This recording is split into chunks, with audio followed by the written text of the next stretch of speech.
What's that you say? The differential equations I gave in the other video were too easy? All right, well, here's one that turns it up a notch.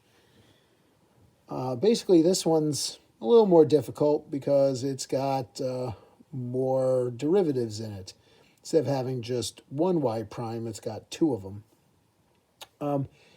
This isn't actually really much more difficult to solve, so I'll show it to you. It does have an initial condition given, which means we will need a specific solution. We won't have a c in it at the end. We'll have some actual number in for the c value. And I'll show you the work to solve it. The y prime, remember, I'm going to replace that with dy dx. The Newton notation is not detailed enough to really help us solve it. So the first step I'll do is turn those into dy dx's, and then some factoring will help. So let me show you the work. So if you want to solve this, like I was saying, change out the dy dx's. And since the dy dx is shared, and we need to separate that first, we really want the dx on one side and the dy on the other. The helpful thing is to factor it. So I factored out the dy dx. Just like you can factor variables, you can factor numbers, you can also factor the derivative out of that. So they share the dy dx. So I just pulled it out of both of them. Now you'll notice once it's pulled out, all the y's are on one side. The only problem is this little dx. So basically what I'm going to do is multiply both sides by the dx, and that will cancel the dx on the left, and we'll move it over to the right. Once you do that, the thing is separated. You have all the y's with the dy on one side and all the x's with the dx on the other side. So now you can integrate it. If you integrate the left side, it'll turn into 2y squared minus sine y. And if you integrate the right side, it'll be x cubed. Now you have to put the plus c. Notice I put the plus c on the side with the y this time. The reason for that is just looking at the equations, I can't get the y by itself. The y, one of the y's is stuck in the sine function. The other y is part of a squared function. There's no way to do anything to that to get the y by itself. So since I can't get y by itself, the next best thing is to get x by itself. And I notice that I can do that. X just has a cube on it, and I can get the cube off by cube rooting. So because I can't get the y by itself, that's why I put the plus c with the y's. Since the y can't be gotten alone, I'm going to get the x alone. I said the next best thing. And since I want to get the x alone, I don't want to put the c with it. I'll put the c on the other side. So from here, I decided to just find what the c value was using that initial condition. The initial condition is 0, 0. So realize that I'm plugging in 0 everywhere, but make sure you plug in the right things in the right spots. The reason these first two are 0 is because that's the y value. The x value happens to also be 0. So we've seen in the other examples that they're not always the same number. Here, they're just coincidentally the same number. Just make sure you're putting the right things in the right spot if that's not the case. Once I solve that, sine of 0 is 0, and all the other things come out 0. So I basically get c is 0. Since c is 0, I did show it in the next step, but you wouldn't really have to write it because plus 0 doesn't do anything. So I basically get 2y squared minus sine y equals x cubed, and I have to settle for getting the x alone instead of the y, so I'll just cube root it, and I do get an answer, and this one's in terms of, it's x in terms of y values. So unfortunately, I can't get y alone, but I got x alone. So I get x equals cube root of 2y squared minus sine y. Now, just to note that this would be a little harder to verify because in the original problem, I would need dy dx. If I take the derivative of this as is, I'm going to take the derivative of x with respect to y, and I'll get dx dy. Now, if I get dx dy, I could flip it over and get dy dx, but this would be a little harder to verify. So, like I said, with this one in particular, I'm not going to verify that it works. I just have to trust the math. So what function has the property that if I take its derivative and plug it in above, something that has the property that 4 times the function's derivative minus the function's derivative times the cosine of the function equals 3x squared. Apparently this function fits the bill. All right. So let me show you one more example. This one's more of a word problem.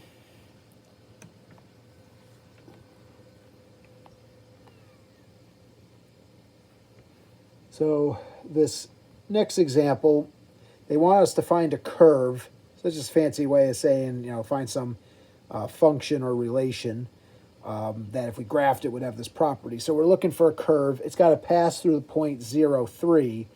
Now lots of functions will pass through the point 0, 3, but it has to meet one more condition, and this condition is harder to meet. Not only does it need to pass through 0, 3, it also needs to have the property that anytime you go to a point on this curve, that the slope of its tangent line will be 2x over y squared, meaning if I go to any point on this function that I need to find, its derivative, or the slope at that spot, needs to be double its x-coordinate over its y-coordinate. So without a differential equation, I don't even know how you would solve this. How would you come up with a function that had such a property? But the reason the differential equation is able to solve is because if you know how to interpret this, how do you get the tangent line at any point, the slope of it, how do you get the slope of the tangent line at any point? You use the derivative. So this part here is really a fancy way of saying, well, the derivative of this curve has to have value 2x over y squared. So this interpretation allows me to make a differential equation, basically that the derivative, or the slope, dy dx at any spot, has to equal this thing. So on the board behind this, I'll show you the solution to it. Basically, I'm going to make that interpretation and turn it into a differential equation. All right, so I'll have a differential equation using this, and then I'll have that point will be my initial condition. So on the back board, I have it reformulated. At the top says find curve through 0, 3. That's my initial condition.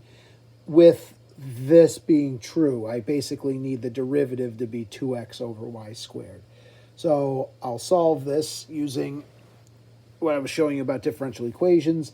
Basically, here I want to separate the x's and y's. I'm going to move the y's to the side with the dy, so I multiplied both sides by y squared.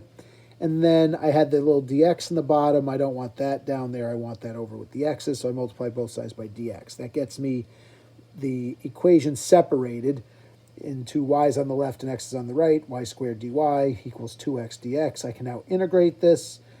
When I integrate it, I get their antiderivatives. The left side will be 1/3 y cubed, and the right side will be x squared.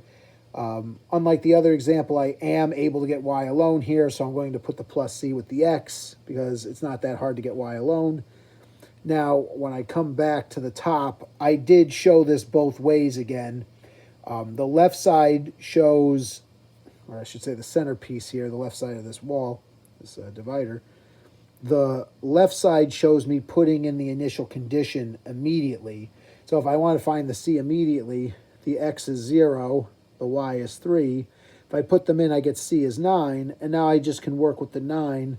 And when I solve it, I have to triple both sides and then cube root it. Remember, when you cube root, you don't need the plus or minus, so I get y equals cube root of the quantity 3x squared plus 27. Now, if you decide not to do the initial condition in the beginning and to do it in the end, this just shows me solving it and doing the initial condition in the end. You see I get the same answer. If I don't find the c in the beginning, I need to get the y alone. I'm going to triple both sides. When I triple the left, I get y cubed. When I triple x squared, I get 3x squared. Now here's that little weird thing with the c. If I triple c, I just get another constant. So you could write 3c, but you don't have to. You can just write that as c, because tripling that number is just another number, and we can just use c to symbolize the new number as much as the old number. So this is a little trick that you can use to not make this too much more complicated. So if I triple both these things, I just get a new constant. I'll continue to call it c. Then I cube root it. So I get the general solution, cube root of 3x squared plus c. Now what was the c value?